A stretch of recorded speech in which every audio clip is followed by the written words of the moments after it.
LinkedIn etiquette, how not to annoy executive recruiters. Let's clear something up immediately. Executive recruiters are not your mates, your friends. They are not your career coach. They are not there to have a quick chat. They are paid to solve very expensive business problems and source applicable talent for their clients. They do not tolerate nonsense or unprofessionalism. LinkedIn is where they quietly decide who goes on the shortlist and who never hears back again. Most professionals like you don't realize this because they think LinkedIn is like Facebook. It for sure isn't. If you want to stay invisible to executive recruiters, keep doing what you're doing. If you want to be taken seriously, this video is for you. This is live, so if anybody has any questions, please put them in the comments section and I will answer those questions. Doesn't have to be related to today's topic, can be related to anything to do with executive career management. So put it in the comments below and I will answer it at the end of this career tips for a crazy world. So please come on with some questions. So the first rule, stop opening with hi. Nothing kills credibility faster than one word message. Hi or hello. Hope you're well. That is very unprofessional. This puts the work on the executive recruiter. You've said nothing, asked nothing, offered nothing. You've created some friction already. Executive recruiters don't have time for friction or sloppiness. If your message could have been sent to 500 people without changing a word, it shouldn't be sent at all. At all. Second rule, LinkedIn is not your dumping ground. Executive recruiters open messages on their phone between meetings. They are not setting in with a cup of tea to read your career autobiography. So, massive paragraphs, wall to wall text messages, cut them out. Every role you've had since 2003, they're not interested in that at this stage. All of that gets skipped. Short, relevant, and purposeful. If it doesn't answer, why should I care? It doesn't belong in the message. So be professional. Think a long time about building that messaging. The third rule, stop. Stop asking for jobs. This one shocks people. Executive recruiters do not like being asked for jobs. They work on mandates. They don't create roles because someone asked nicely on LinkedIn. That's not what they do. It's a complete fallacy. So a message like, do you have anything suitable for me? Please keep me in mind for future opportunities. I'm open to anything at the moment. That shows complete desperation. Don't show desperation. Bring value. The fourth rule, your LinkedIn profile is your first interview. If your LinkedIn profile is weak, incomplete, your message doesn't matter. Before you ever reach out to an executive recruiter, assume that that executive recruiter will scan your headline, skim your about section, look for scale, scope, and outcomes. The more metrics you have in there, the better. They decide in under 15 seconds. If your headline is vague, your about section is incomplete and weak, and your experience reads like a job description, the conversation will probably end silently. Executives, recruiters don't tell you this. They'll just move on. They'll just go. They'll just move on. The fifth rule: stop connecting without context. Blank connection requests are lazy. Worse, they are forgettable. If an executive recruiter accepts your request and has no idea why you connected, you've already wasted the moment. Communication is vital. A simple introductory line works.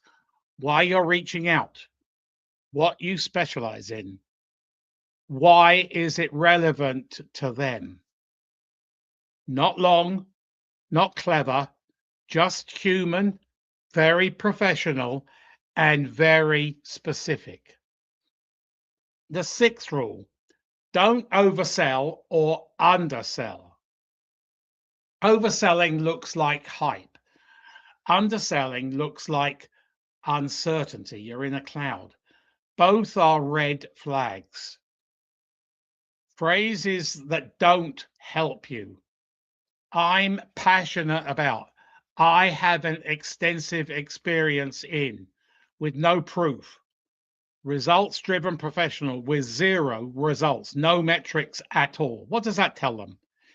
Executive recruiters care about outcomes, results, metrics, not objectives. Say what you do. Say where you've done it. Say what changed because you were there. What impact did you make? That's it. That's what they want to know. The seventh rule: timing matters. If an executive recruiter posts about a role and you message them 6 weeks later saying, just saw this, you didn't just miss the role, you signaled poor awareness. If they post thought leadership and you immediately pitch yourself, you've missed the point. So you need to engage, communicate professionally first, comment intellectually, be visible before you need something. It's relationship management. LinkedIn rewards consistency. Executive recruiters notice patterns. So the eighth rule: stop chasing replies. No response is a response. Follow up daily or bi-daily. Sending just checking in is not good. So adding smiley faces to soften the desperation. This does not increase your chances. It can reduce them. I really cannot reiterate this so many times. Never, ever, ever pester an executive recruiter. Don't pester them. They have their role to help you, and you need to build that relationship. And this is the crucial word: retain that relationship when you're gainfully employed. Don't just leave it for 5 years while you're gainfully employed and then suddenly expect them to pick up the phone and have a word with you. It doesn't happen that way. So one thoughtful follow-up after a reasonable gap is professional. Anything more delivers a negative message. So what is the ninth rule? Confidentiality is sacred. If you publicly comment things like, I'm actually looking, or happy to relocate anywhere, or open to new opportunities, please message me. What does that say? You've just told the world, the big wide LinkedIn world, including your employer, that you're halfway out the door. Senior executive recruiters notice this. So do senior business leaders. Executives move discreetly too. Public desperation damages perceived judgment. So the 10th rule: be useful, not needy, not desperate. The professional recruiters remember who are not the loudest. They remember who are the most credible. They share relevant insights. They comment thoughtfully, understand the market, respect boundaries, and don't waste time. They treat LinkedIn like a professional environment, not a vending machine for jobs, as some people treat it. Executive recruiters are not ignoring you because they're arrogant. They only have the same number of hours in a day that you and I have.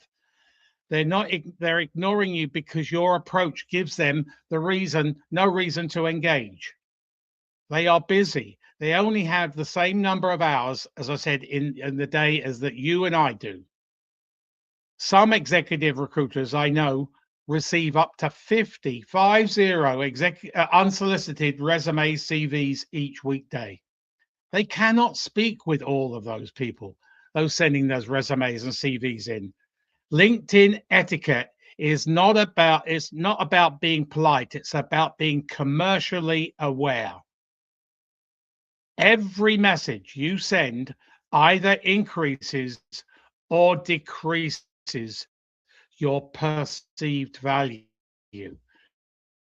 That's your personal brand. Who are you? What value can you bring to going on the talent pool or getting in the database of that executive recruiter? So you need to choose carefully. I'm Martin Buckland, often a conduit between you and executive recruiters. Your career is your business and you need to manage it like a business. For much more information on career management, please visit my YouTube channel, Martin Buckland, and press the subscribe button and the bell button where you will be notified of many videos I have in the pipeline. So as we end this up, wrap it up. Hopefully you are now aware of how to interact with executive recruiters. Treat them with respect, professionally, and they could be a best friend for you in your work, in your career management.